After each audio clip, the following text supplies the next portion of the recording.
Yep.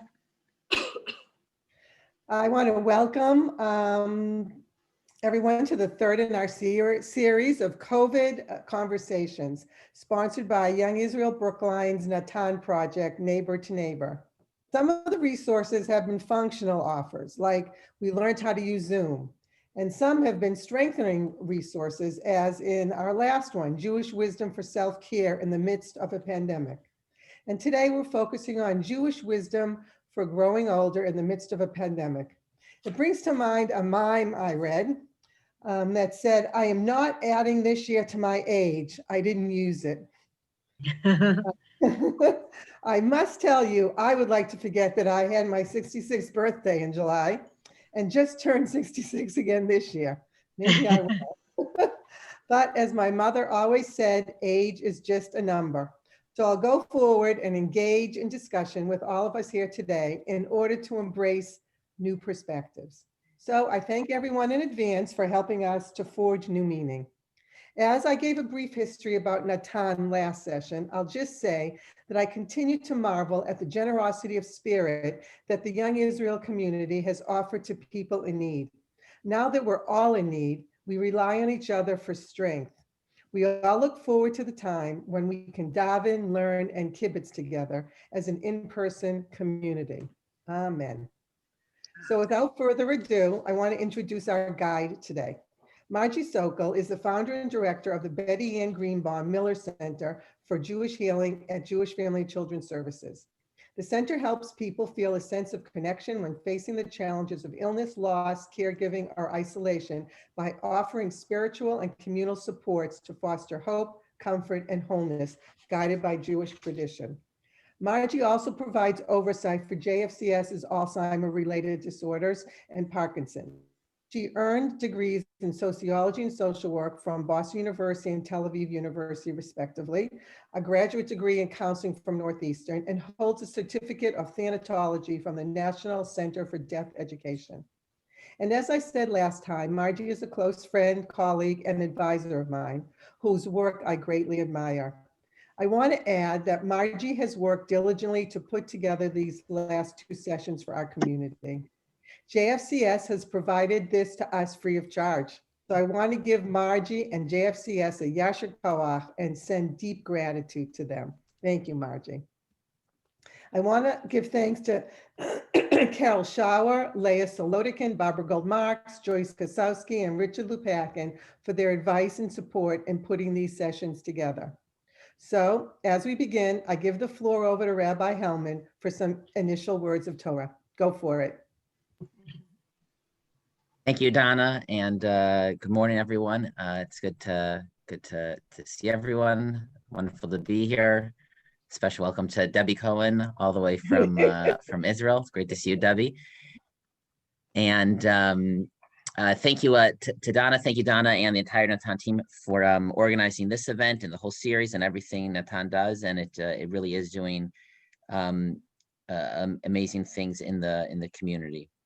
I just want to briefly thank Marjorie Sokoll as well. Donna already gave her whole bio, but just for myself and on behalf of the show, thank you, Margie, for now this is your second session leading for us. And thank you for sharing with us your expertise, your experience, your wisdom, your kindness. And like Donna said, thank you to you and to JFNCS who offered to do this on behalf of our community. And we very much appreciate it. So thank you. I'll just share just a few brief thoughts just to frame the discussion and let Margie, who's the expert, take over. But there are a number of very interesting teachings in the Midrash connected to the pasuk regarding Abraham. This is after Sarah, his wife, has passed away. It's soon before he's going to get ready to try to find a wife for his son Yitzchak, and the Torah says, "Va'Avraham zakein ba bayamim." I apologize. Maybe this is even on Margie's source sheet. I don't know. But Avraham had grown old. He was a zakein, which has a positive connotation, and ba bayamim, which is a phrase hard to translate literally. He had come in his days, with his days, but it means he had reached reached in old age. So I'll share just a few brief teachings of the Midrash. The first is the Midrash connects it to a pasuk in Mishlei, Proverbs. Ateret Tiferet Seva. This is such a beautiful verse. A crown of splendor is Seva. Seva generally is translated as old age. That the period of life, old age, is a crown of splendor. But literally, Seva means silver or gray hair. It was a synonym for old age. But literally, the verse means that silver hair is a crown of splendor. B'derech tzedakah timatzei, and in the path of righteousness, it is found, or it is acquired. The Medrash comments that there are only 3 individuals in all of Tanakh where it is recorded this phrase, Zakein ba bayamim. And the way the Medrash formulates it, it says, Shlosha nichtarim bizikna ubiyamim. There were 3 individuals who were crowned with these titles of Zikna and Yamim, of old age and having come into their days. Who are these 3? Avraham, Yehoshua, and David HaMelech, King David. Without trying to figure out what is the common denominator of these 3, but again, just to point out, the Medrash refers to it as a crown to be blessed with.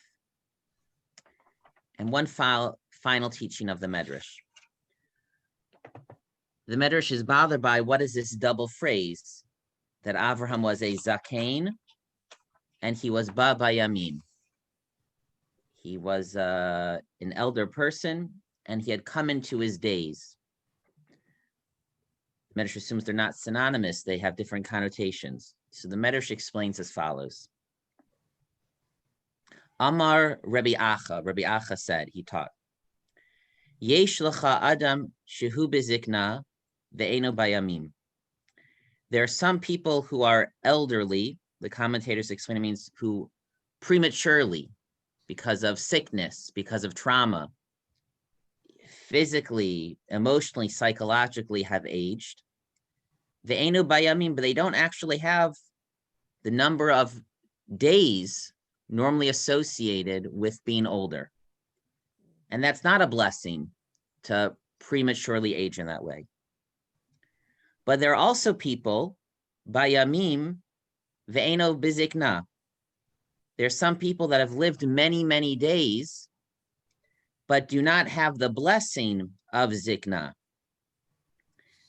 On the one hand, of course, it's wonderful to stay youthful and to have energy and to be healthy. Everyone should be blessed with that.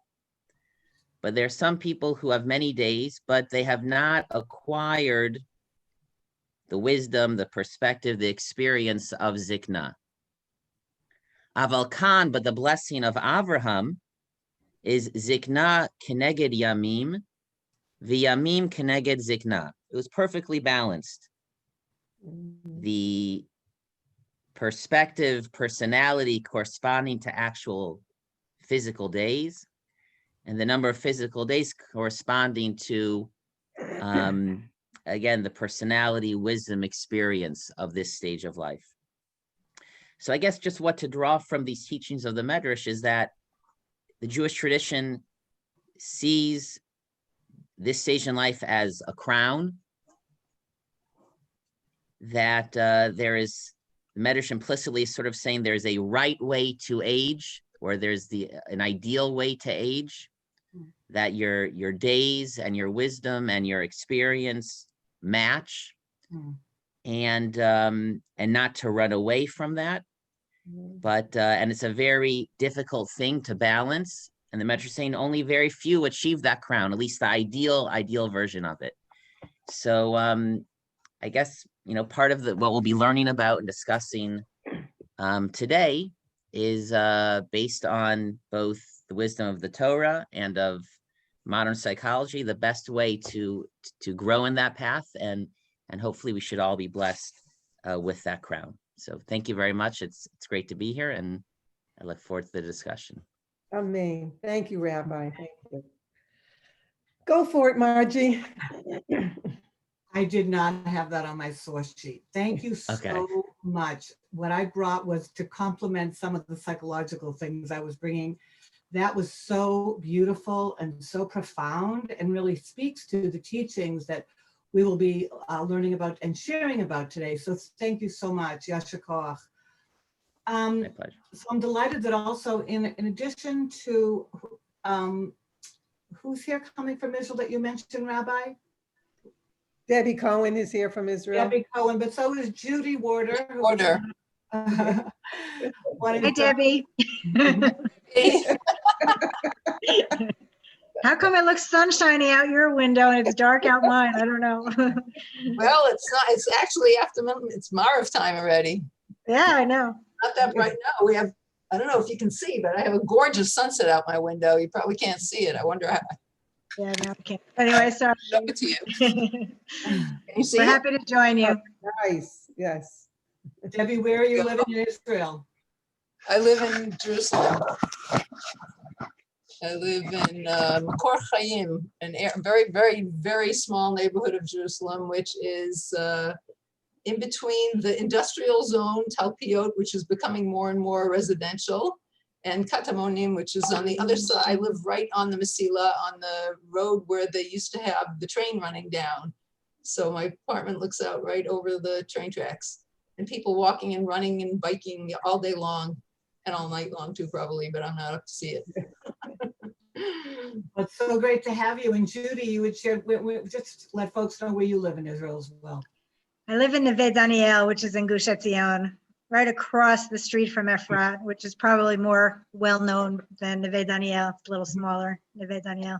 And that's why she's wearing 2 sweaters, because it's always freezing there. Well, no, the weather's been amazing. It's been beautiful the last few days, quite warm, but yeah, Gorgeous. it is colder. We're actually higher up in Yerushalayim in terms of elevation, so it is colder.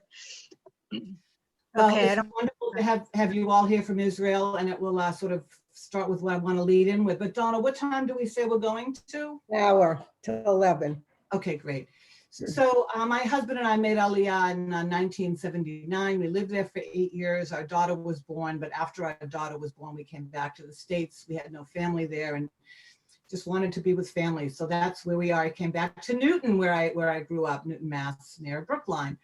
And when I was living in Israel, I studied, as Donna said, social work at Tel Aviv University. And my focus was always with older people. And so what I want to say is that I was 25 years old when we moved there. I was a young person working with old people.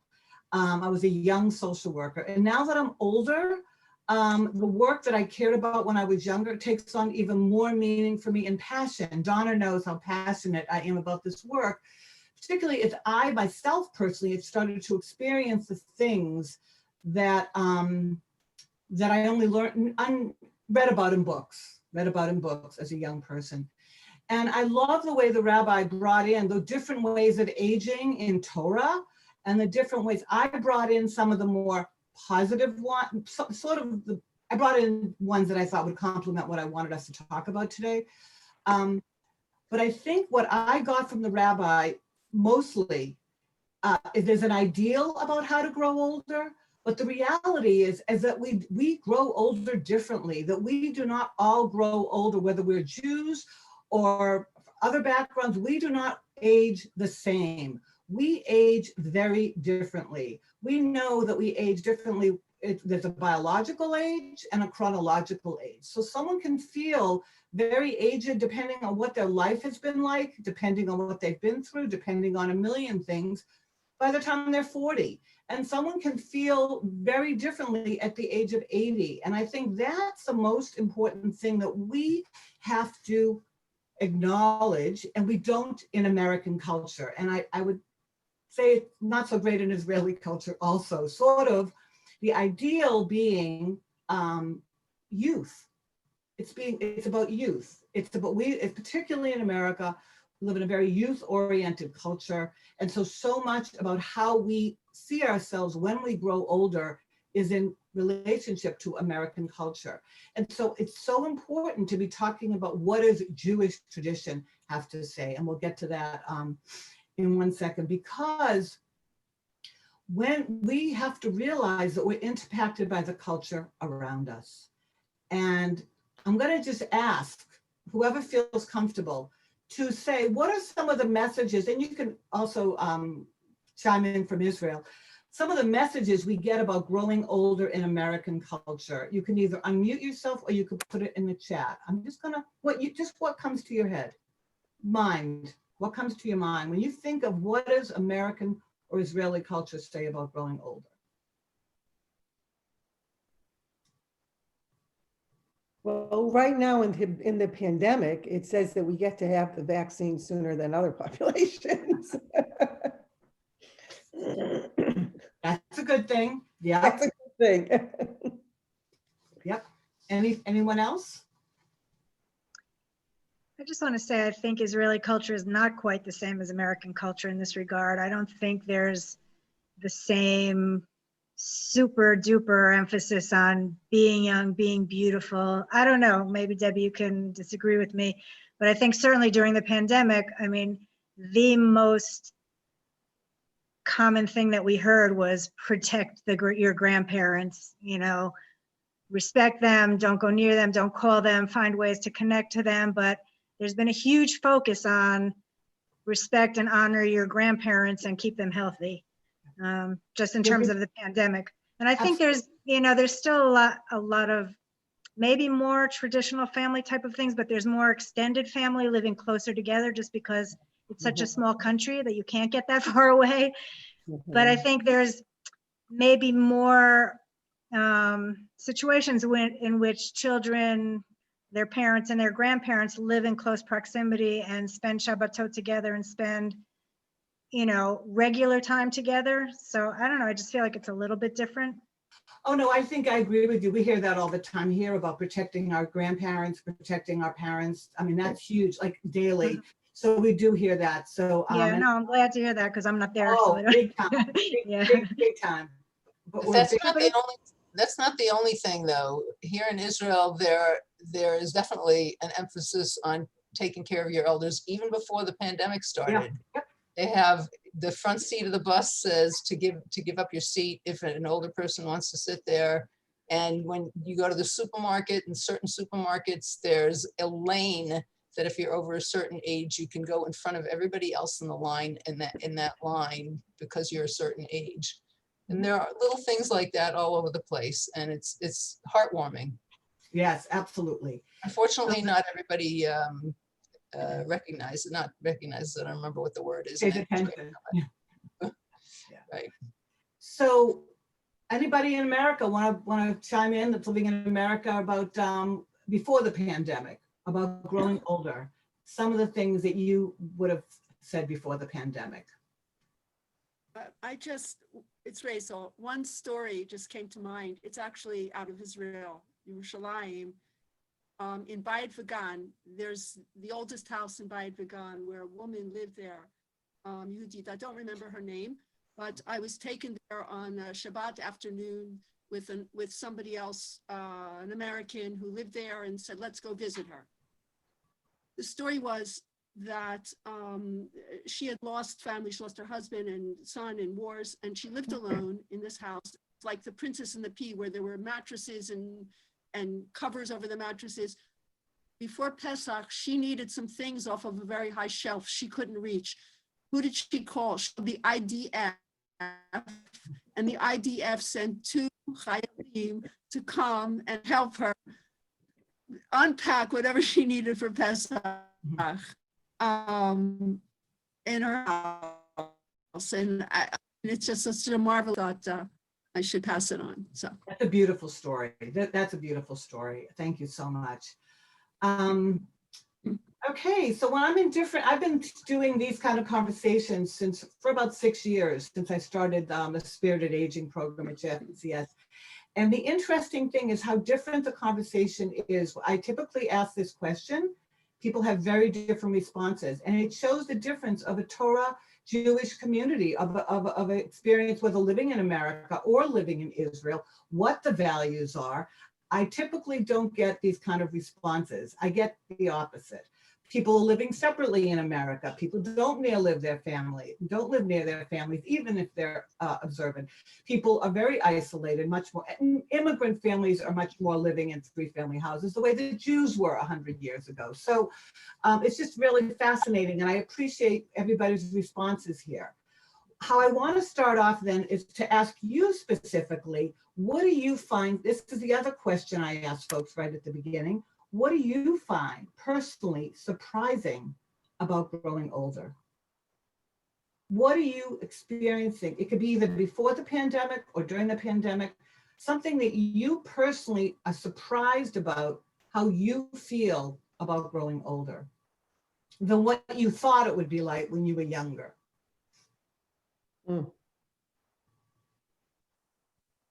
Well, clearly 60 or 70 is not nearly as old as I thought it was when I was younger.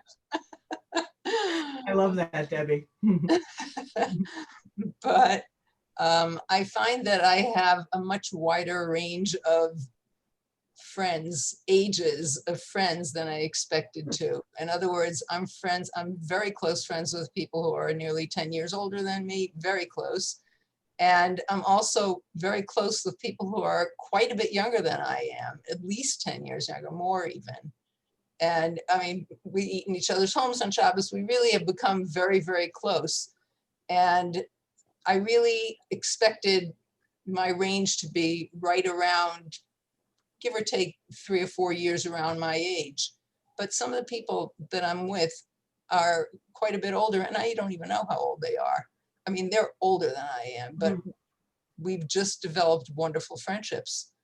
That's And that actually surprised me that I could have such a huge range, because back home, my friends like Donna, and we have a group of friends, and we're all very close to the same age. And this is a whole different experience, and I love it. And I also am very, very close with my next door neighbors who are in their 30s and just had their second baby. And they're like family to me, honestly. My whole building is like family to me. I'm in a great building. That's awesome. That's so great, because that's the ideal, is to have friends of all ages. And Shull is one of the places, and close-knit communities are places where there are people of all different ages. I will speak in America, we typically live in way more age segregated spaces, which is not healthy. And one of the ways the workplace brings people together who are different ages, as well as synagogue. Someone messaged me privately, and I love it, because I always use the term 100 years ago, and I shouldn't. That comes from one of my Zadie's. So I had said 100 years ago, people lived, close together in 3-family homes. And this person wrote that she grew up in Dorchester and Mattapan, not 100 years ago. I love that. And many people still lived in triple deckers with relatives. And of course, you're correct. Thank you so much for putting that in the chat, as my family did too. My family lived in Dorchester and Mattapan and Roxbury, and it wasn't 100 years ago, so thank you. Anybody else, what you find surprising that was what you didn't expect when you were younger? And I love what you said, Debbie, about 60 or 70 seem like ancient, and not when we get to that age. Thank you. I'm 66, by the way. So thank you for sharing that. Anybody else, what you find surprising? All right, well, we can continue. I want to say that I'm not going to get to most of the stuff that's in the handout, but I did put in a lot of the research, some of the research that I think is really important. One of them, to go back to the beginning, is that unfortunately with COVID, the issue of ageism, which is like racism and sexism, like all the isms, is all over the world. And they've done research around the world about how COVID made the situation of racism much worse, not racism, ageism. The term was coined in 1969 by Robert Butler, who was a huge force in trying to raise awareness about respecting our elders. And he coined the term ageism at the same time that the civil rights movement was going on in America, and racism, sexism, and all that stuff. So it was in that context. And unfortunately, it's really proliferated even in countries that didn't, you would think, oh no, they honor their elders. And what happened with COVID is that they lumped, and this is what I think is important to everybody from the age of, let's say, 60 to 100 in the same category. Everybody, at least in America, it was over 60, over 65 to 100 was the same. And the reality is that we're not the same. We age, there's a huge difference between someone who's 35 years old, not always, but a huge lifespan difference. And so that perpetuated the myths that all older people are the same. They're weak, they're vulnerable. We have to protect them. We have to, make sure that we don't get our grandmas and this one sick. But, so that was what, and it kind of backfired to some degree, I would say, in America. It wasn't like it was that helpful, but it was also all over the world. And so the research and the articles by Becca Levy are in your handout. Now, Becca Levy has done research that shows that people who internalize, and I'm going to move away from this topic, but many of us internalize ageism. And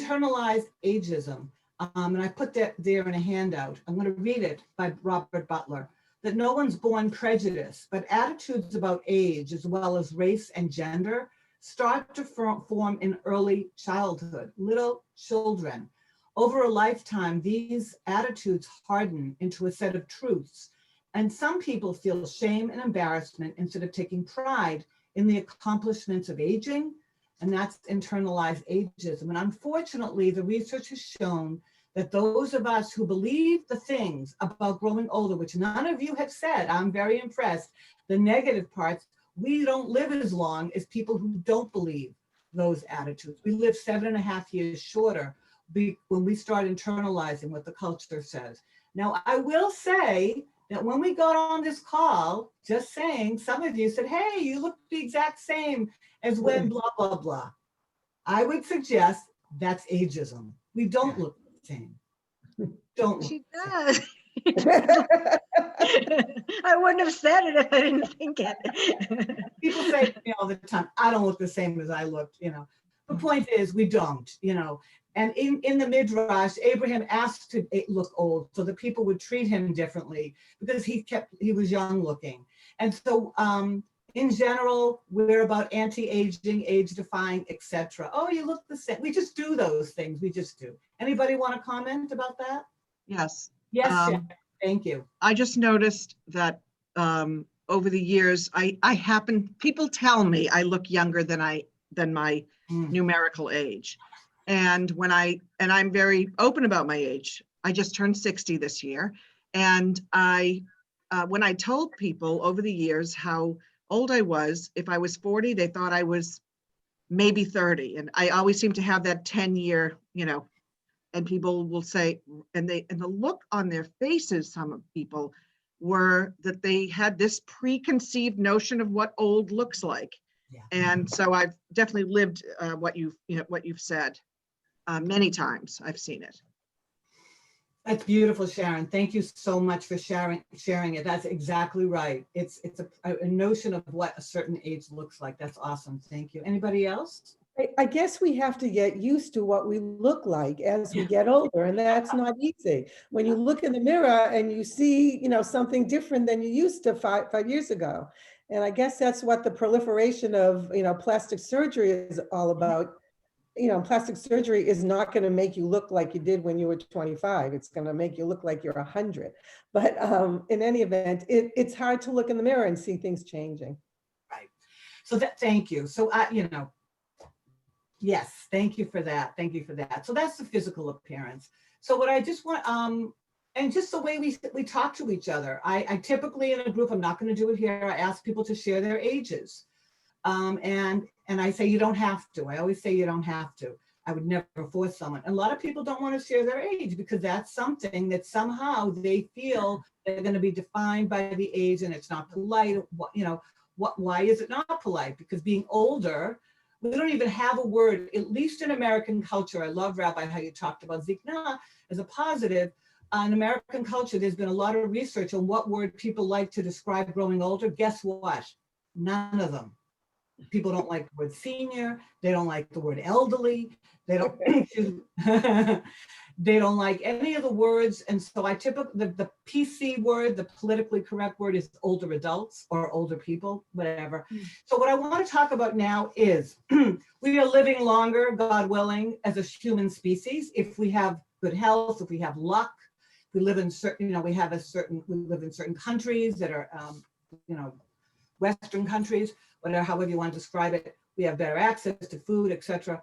But in general, we're living longer as a human species. That is across the board. People have never lived this long. In fact, people that are born today, they say that 50% of those folks will live to be 100 years old. So we have never lived this long in human history. And the good news is, and it's in your handout, Margaret Mead's daughter, Mary Catherine Bateson, talks about it, as does Carl Jung. We have a whole extra stage of life that we've never had before. And it's not a frailty at the end of life. It's not that we have many more, this is in general, by the way, it's not that we have many more years of frailty, but that we have what's called, some call it, a second adulthood. A second adulthood, meaning the ages that I'm assuming many of us are here. So we are pioneers. I mean, I find that so exciting. We are pioneers in sort of being the first to have the opportunity to live out our lives, God willing, with this extra time. And what are we doing with that extra time? And so I have chosen to compare Erik Erikson's 8 stages with Pirkei Avot. So Erik Erikson, if you have it, if you're looking at it, if you're not, that's fine. He has 8 stages of psychosocial development. And what I will say about it, it's on the second page, is that from infancy, toddlerhood, early childhood, middle childhood, adolescence, early adulthood, and middle adulthood, each stage is 2 years, 4 years, 5 years. One of them is a little bit, 20 years from early adulthood. But late adulthood, which starts starts at 60, goes on forever. One stage for you to be from 60 to 100, or God willing, 120, right? I may have asked him. So that's what Erikson wrote about, along with his wife, Joan, who was his collaborator. The last stage, the 8th stage, which was over 40 years. That's crazy, right? That's crazy. There was no differentiation as opposed to infancy, which was 2 years, and toddlerhood. I'm contrasting that with Jewish tradition, which doesn't divide it like that. It divides it in a very different way as a continuum of the human life, of the experience of being human, that we always matter. It's never a time that we stop doing mitzvot or that we don't count as part of the community, that we matter in the community, and that at each stage, the development has a different purpose. So I want to, Donna, maybe you'll read it. Yehuda ben Tema used to say, A 5-year-old begins scripture. A 10-year-old begins Mishnah. A 13-year-old becomes obliged to observe the commandments. A 15-year-old begins to study Gemara. An 18-year-old goes to the marriage canopy. A 20-year-old begins pursuit of a livelihood. A 30-year-old attains full strength. A 40-year-old attains understanding. A 50-year-old can offer counsel. A 60-year-old attains seniority. A 70-year-old attains a ripe old age. An 80-year-old showed strength. I don't like the next two. A 90-year-old becomes stooped over, and a 100-year-old is as if he were dead, passed away, and ceased from the world. Don't like those two. I'm not crazy about them either. This is from the Art Scroll Masorah series, but what I will say about them is, can you believe that in the rabbi's imagination, they imagined people 100 years old? Right. I find that fascinating, that they didn't stop at 60 like Erik Erikson. They created a whole lifespan, which most people were not living that long, and yet in the rabbi's imagination, they were, who even knew how many 100-year-olds they ever saw? So thank you for that. And before I read some of the commentary, I want to ask, I wanted to contrast that with the psychological and psychosocial aspect of development, of human development by Erik Erikson. Any thoughts? No, I just like to, Sorry, Debbie. Go ahead. it's okay. I just like to add that in Israel, there are two expressions. One is mevugarim. Mevugarim means older people, but it can be somebody in their 40s or it could be somebody in their 80s. They're just mevugarim. They're grown up. That's And nice. then there's also dor shlishi, which is the third generation. It's not, it means somebody that's retired basically, but it's not giving an age and it's not giving a limitation to what they can do. It's just called dor shlishi. That's beautiful. I mean, I know the word mevugarim, but I've never heard that. Thank you for sharing dor shlishi. I love that. And often they talk about the third act. And in French, there's troisième. It's also the third stage. So that's the third stage of life, which is that the stage that we're talking about, but there's no age limits on it. I love that, Debbie. Thank you. So there's also when you retire, you have to retire at a certain age. You're forced to retire at a certain age in Israel. I think it's like 62 for women and 67 for men or something like that. It's 67 for both, but it's only if you're working in a public institution or not everybody is forced to retire at that age. Right, but all these people who have retired go back and find something else to do because they're all young still. And they're all in their early or mid 60s and they keep going and they take themselves a new job. And one guy that I read about in the paper a few months ago was like 97 and he was still a foreman on a work site. Well, I thank you for sharing that, Debbie. So there's pluses and minuses. So the forced age retirement thing can be problematic for some people. And it's great that those people that can reinvent themselves, but those who are forced to retire, we have that in certain age and certain professions here as well, can become very depressed, can feel useless, can feel like, wow, I'm really in my prime now. One of my good friends who's a judge had to retire at 70. He felt like he was in his prime. So it's a mixed bag. And this is one of the things that we're looking at across the world about mandatory retirement. And it's just a very interesting conversation. So thanks for bringing it up. I think that a part of that is that the people who are forced to retire so that there's room for, we have a very young, relatively young population in Israel. And so they have to make room for the people, otherwise the young people can't get jobs. And that's why it's done. Yep, that's always the same rationale here too as well. Absolutely. So thank you. And again, I'm just saying that it can affect people positively and negatively, those kinds of mandatory things and how some people, so that's can feel very useless when that happens. And when we were 20 years old and we were, juniors in college, we were trying to figure out what we wanted to do with the rest of our lives. We didn't really have a full deck of cards that we were dealing with, but we were trying to figure out what to do. So most of us made our choices back then, where we were going to go. And now, we're 65 years old, we're really faced with the exact same thing. Right. What to do with the next stage? What skills do I want? How do I want to have fun? How do I want to fill my time? So, hopefully we've had enough experience behind us to be able to take those skills, those thinking skills and feeling skills, and use it towards this. Thank you for sharing that, Donna, because those are exactly the conversations I've been having with people for the past 6 years. What you described. What do I want to do now? What gives me meaning and purpose? What are my passions? How can I better contribute to society? Where can I volunteer or work or whatever? But there's no roadmap. So thank you, Donna, for that. It was beautiful. Was someone wanting to speak? Margie? Yes. No, I'm breaking, my internet is unstable. I don't know if you can hear me because your voice breaks through, but video. I was thinking of. If you take yourself off of video, it'll be better.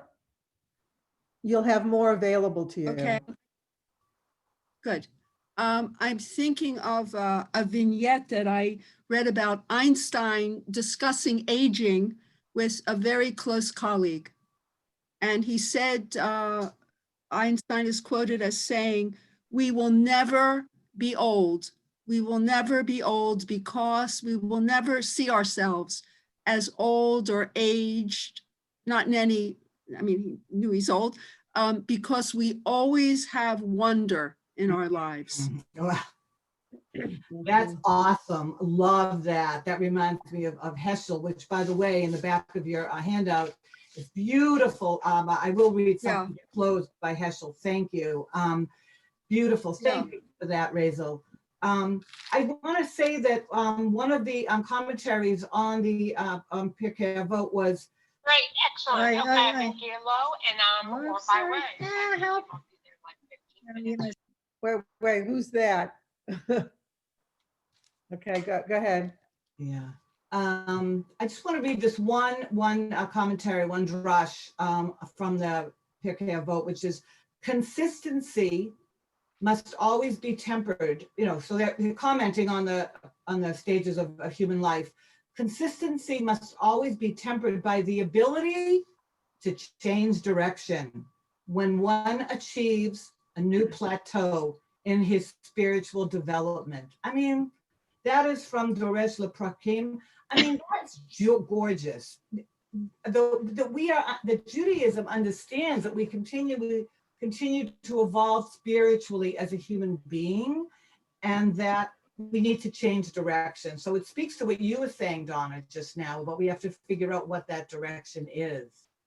So maybe someone wants to share here what they've thought about or when they've changed direction in their life. I think today's, just a comment, I think today's, they call it pivoting. Yeah. Yeah. You're changing direct, you're pivoting. Thank you, Sharon. You know the words that get overused. Everyone's pivoting. I know. That's awesome. Anybody want to share anything about their own pivoting? Okay. So I want to share the midrash from Rabbi Zusia. Some of you may know it. It's one of my favorites. So when I was picking out the things that I wanted to complement to my other stuff, was I picked out Rabbi Zusia. When he was very ill and he was surrounded by his disciples, he was crying and no one could comfort Rabbi Zusia. So one student asked his Rebbe, "Why do you cry? You are almost as wise as Moses and as kind as Abraham." Rabbi Zusia answered, "When I pass from this world and I appear before the heavenly tribunal, they will not ask me, 'Zusia, why weren't you as wise as Moses or as kind as Abraham?' Rather, they will ask me, 'Zusia, why weren't you Zusia? Why didn't you fulfill your potential? Why didn't you follow the path that could have been,' what he says, that could have been mine." So the goal, to speak to what Donna was saying, is for us to become more ourselves and figure out what that is as we grow older. And even Zusia was worried as he was laying on his deathbed, this great Rebbe. And I find that dovetails with the research on how we grow older, that actually we grow more different from one another.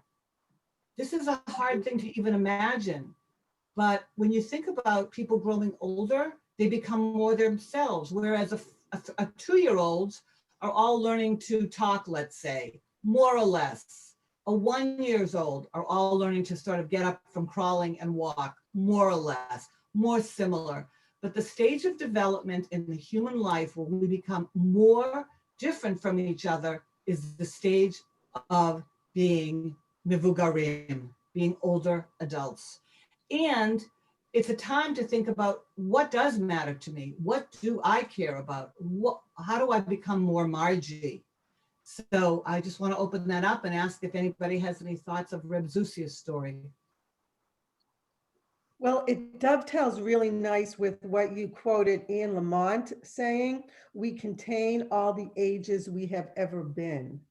And that's love why we're all so different that. from Yeah. each other. Me too. Because we are all those ages, and my ages are different than, my next door neighbor's ages. I've had very different experiences. So I really liked that quote a lot. That's one of my favorite quotes. so I can pick from a million things and then no one would read it because it'd be overwhelming. And that quote is from the book by Ashton Applewhite called This Chair Rocks. She also has a website, and Ashton Applewhite also has a TED Talk about ageism. It's just very good. If you're interested in it's about ageism. And in her book, she quotes Annie Lamott, who's a great writer. She has a book, she's not Jewish. She has a book though that I love. She goes, when she's in distress, her book is called, when she wants to pray, she goes, oh, it's something like help, something that she goes, wow. I mean, I forget now the third word, I'm sorry. So Annie Lamott is awesome. And that quote about being all the ages we have ever been speaks to how to integrate our lives as we grow older and to draw on that. In fact, there's a term called life review, which Robert Butler, the same man that coined the term ageism, talked about as we grow older, to think about the different stages of our lives. What did we love to do? What did we care about when we were younger? Maybe we want to start doing that again. Whatever it is, I'm just bringing it back to this stage of looking at what direction do we want to take. And I think that quote captures the idea that that every experience we've had in our life matters, makes us who we are, and makes us become ourselves more as we grow older, and we can continue to grow into that. So thank you for bringing up that quote, Donna. So I want to talk about briefly, we have, let me see how many more minutes. We have 10 more minutes. I want to talk about, unless anyone has something to say. I just want to say something that Donna said earlier, that when you look at them in the mirror, you don't recognize yourself anymore as being the same person. It's very funny because I've thought about this many times. My father had dementia towards the end of his life. And every time he lost some capability, we would grieve over that, so that by the time he ended up passing away, there wasn't all that much to grieve for anymore. And I think of myself when I look in the mirror sometimes, and I see more lines, I say, all right, so I'm grieving now for what I'm going to lose in another 40 years, you know? It's a mindset. I feel as young as I ever did, but my face is changing. What can I do? My body's changing. There's nothing I can do about that. I'm doing whatever I can to keep it in as good shape as possible, but I still can see the changes every time there's a new wrinkle, you know? So thank you for sharing that, Debbie, because because I would contend that I don't know that it was always that way. I mean, when I looked at my grandmother when she was older, I didn't look at her wrinkles. I didn't see her gray hair as anything that wasn't beautiful. But we live, I'm not saying, I don't know what's going on in Israel, but in American culture, we're being bombarded by images of perfection, which not only affects us as older people, it affects young people. Because it's not just older people, it's about having, everything is whitewashed, everything is photoshopped, and we have so many young people who are so unhappy with themselves because of the standard that is not what a human body is. And when I did the other program for Young Israel, I quoted Philo of Alexandria. He said, the body is the soul's house. Our body is the soul's house. So shouldn't we therefore take care of our house so that it will not fall into ruin? And when we say the Asher Yatzar, talked about that last time, prayer, we're thanking God that our body is working. I mean, if we can focus on, wow, what a miracle that the orifice and everything is working, such a basic functioning, and to be grateful for that. That's how I understand Judaism. That's how I understand. But that doesn't mean, Debbie, I appreciate that we are not impacted. I am too impacted what the culture says about how we should look. And when you describe, by the way, is two things I want to share. One is anticipatory grief. We start grieving things. And Donna said that I got a certificate. I want to make sure you know from the National Center of Deaf Education, not deaf.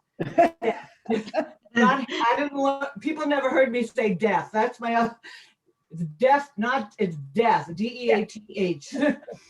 I didn't, no, I didn't hear deaf at all. I mean, under the, the title of this Right, webinar was like, I heard deaf. I'm glad, because so many people would say, oh, Marjorie, I didn't know you know sign language. So yeah, because people have a hard time hearing the word death as well. But it's called anticipatory grief, thinking about, the losses that we may experience. Doesn't mean that we will not be grieving when they actually happen. But also what you described, Debbie, is ambiguous loss. Ambiguous loss are the losses that are not death related, they're non-death losses. And those we have to grieve as well. Those we have to acknowledge and name them, as we say, we name them to tame them. So yeah, I am grieving the loss of X, Y, or Z. And there's a lot of them certainly in COVID, that we're not going back to a normal. I want to get back to normal. No, it's what they call in the cancer world, the new normal. Life on the planet will never be what it was before COVID. It wasn't the same after wars. It wasn't the same after the pandemic of 1918.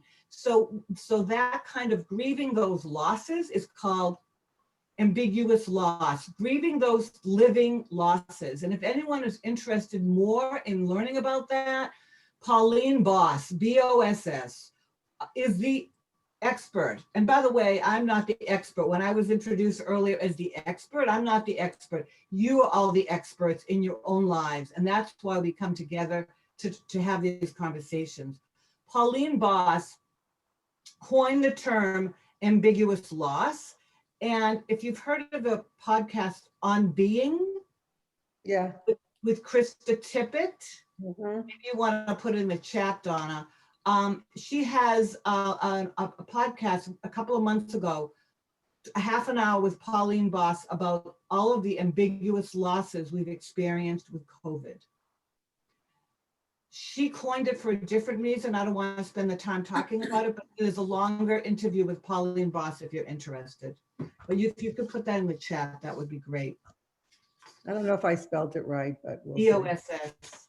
Yeah. And these are certainly not all related to aging. I mean, the ambiguous losses are, across the board in terms of, I think, COVID and things that people have lost in the present. Ambiguous loss is not just about aging. Oh, thank Yeah, you that's for what I'm saying. clarifying. Oh, no, it's about everything. It's about Yeah. everything in our lives. It's about leaving elementary school, going to middle school, whatever. Oh, no, Well, I can name some of them. Immigration can be an ambiguous loss. That feeling. Excuse me? No, there's a book a long time ago called Necessary Losses. I forget who wrote it, but it was Yeah, about the losses that we go through in each stage of life. That's right. Yeah, Judith Forrest wrote that. Yeah, right. Excellent book. Ambiguous loss, I'm glad you clarified that, Judy, is about so many of the things we go through in life that we don't have a name for, but they are now being coined as ambiguous losses. It can be infertility. It can be adoption. It can be immigration. It can be loss of a faith community. It can be a best friend moving away. It can be a family member with a chronic mental health issue. It can be being rejected by a friend. It can be fired. And it is like lists and lists of what are considered living losses that we don't acknowledge. And if we can acknowledge them, then we can grieve them and we can move on. But when we can't, we sometimes get stuck. So thank you for clarifying, Judy. Well, COVID-19 really fits that bill. Yeah, for sure. The whole world has got so many ambiguous losses in the last Yeah. year. That's why Pauline Boss puts it in the context of COVID-19. Exactly. That's Okay. she did it in July. So that's a podcast? No, that's a TED Talk. No, it's On Oh, Being. it's On Being? Okay. Just Google On Being. Mhm. Did you want to say something, Judy? Yeah, I just wanted to say that getting older for me has been one of the feelings I have is constantly surprise. Like on the one hand, I remember speaking to my father when he was 65 and he was saying, I just feel like myself inside. And I mean, I still feel that as well. You feel the continuity in the best cases of who you are and who you've always been and connected to all those younger ages that you were, connected to some of them. I mean, I like to hear my 60s and 70s music sometimes and remember who I used to be. Sometimes I feel totally remote from what I was like in my 20s as a young married person, whatever. But some of the surprise also has been, you know, with our bodies, or just like sometimes I'll just look down at my hands and go, whose hands are those? You know, how did my body know how to do that even? Like aging is just this natural process that happens where, you know, do my feet look like an old person's feet? I mean, it's just funny little, you know, things. On the other hand, I'll find myself feeling more comfortable with who I am and less concerned about things that might have bothered me in the past. So I just feel like it's a very big mixture of sort of positive, sometimes negative, many surprises. I mean, it's just a very interesting time, and hopefully it can be one of, you know, meaning and regeneration and finding our purpose as we move on. Judy, that was absolutely beautiful. Thank you so much for sharing that. That was, and in the handout is the U curve of happiness, which you just spoke to. Actually, as we get older, not everybody, but on average, people do get happier. They're less critical. They beat them up. They beat themselves up less. The opposite. They feel happier with, yeah, I'm doing okay and I can let go of that. So the U curve of happiness starting at 50, they say we start to get happier for some of the reasons that you just said, Judy. So that's also in your handout. And that's so, but our culture, again, doesn't know that. They think, how could an older person be happier? Reality is, you have all the responsibilities of marriage, raising children, schooling, all of that. Those are the toughest times, according to some of the research. So that's, I find that validating. And I really want to end, I think, with Abraham Joshua Heschel, because I think he's one of the greats who, at the White House Conference on Aging in 1961, talked about how we should be treating older people. And it's from his talk To Grow in Wisdom. And when he wrote it, he was in his 50s, which I find really amazing. So before I close with that, I want to ask if anyone has any comments or thoughts they'd like to add to the conversation. And also, I'm wondering if anybody else have had conversations like this in a group of strangers about growing older. If you have, raise your hands. So I thank you all for being brave and courageous and showing up today to have this conversation. I really do. Thank you. And Rabbi, you got to be a fly on the wall to listen to all these people who are a little bit older than you. Yasher Koach. Thank you for allowing me to be, you know, part of the group. Anybody, a brave soul. Anybody last comments, thoughts? Really, I really want to take a breath and ask if anybody wants to share. Just a small thought about Israel, that a lot of the elder generation now is still part of the founders, the people that, you know, started the Yeshuvim and did a lot of the historical things. So it all, you know, there's a lot of esteem, I think, that goes along with that still. I just got chills when you said that. I think that, yeah, that's a huge, I just got chills. Yeah, that's a huge, huge difference. And I feel privileged that I actually get to work with Holocaust survivors here, because I feel that connection to, because, you know, in America, it's very different to be a Holocaust survivor than it is in Israel, or to be a founder of the state, or someone who's gone through some Jewish trauma, collective Jewish trauma. So thank you for sharing that. Anything else? When I look at my hands, I see my mother's hands. Anybody who knew my mother, and there are a bunch of people on here who knew my mother, they would recognize my mother's hands if they saw my hands today.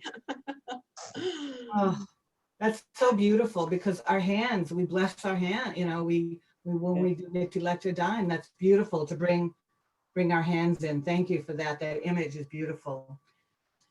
So I'll close with a short quote that Heschel said in 1961 at the first White House Conference on Aging in America.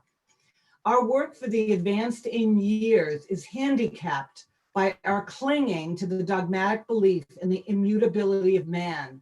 May I suggest that man's potential for change and growth is much greater than we are willing to admit, and that old age be regarded not as the age of stagnation, but as the age of opportunities for inner growth, which goes back to Pirkei Avot, the commentary on spiritual growth.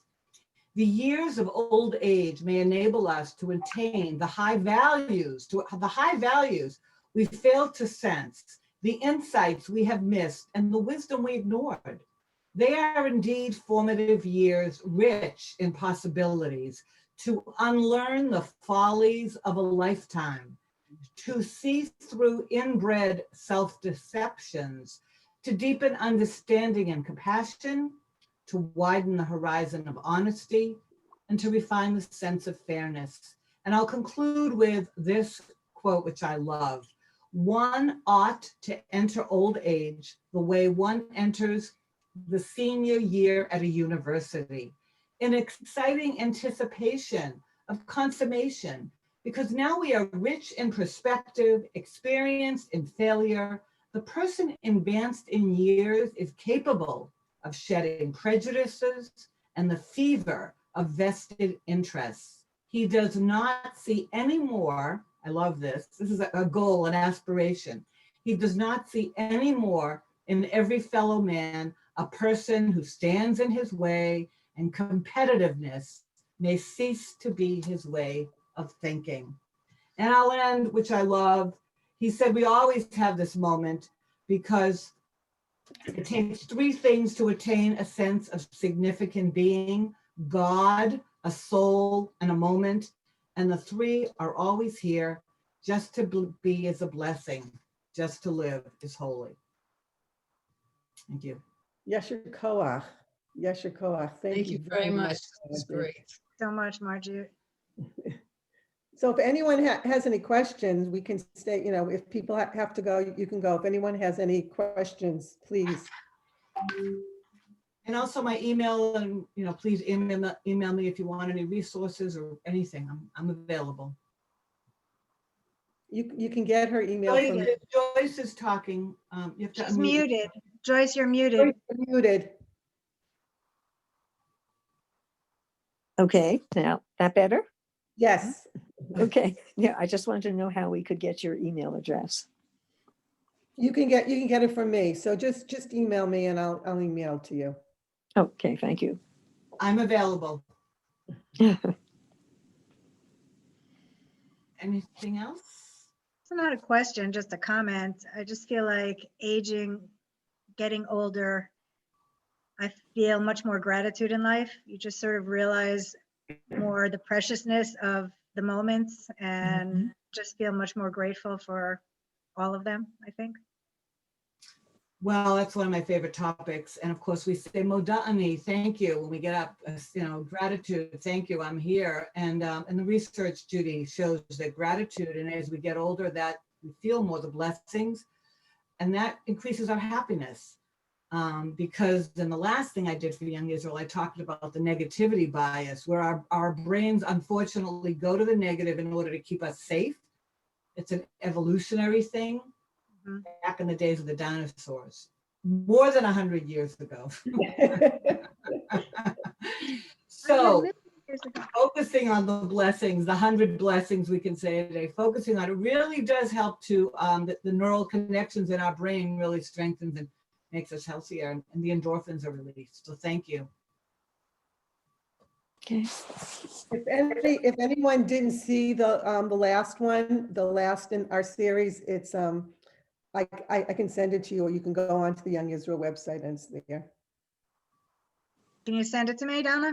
Mhm. What was the topic last time? Jewish wisdom and self-care during the pandemic. Did it also, Margie? Yes. Yeah. Yes, Yeah, she I did put it. together a source sheet as well for that, specifically for Young Israel with the psychological piece. And we had a nice conversation about it. Yeah, Ways Donna, to send take it to care of me. ourselves. So, ways to take care of ourselves. We started that time with a meditation, breathing, and connecting neshama with neshima, stuff like that. Mhm. Thank you. Yeah, it was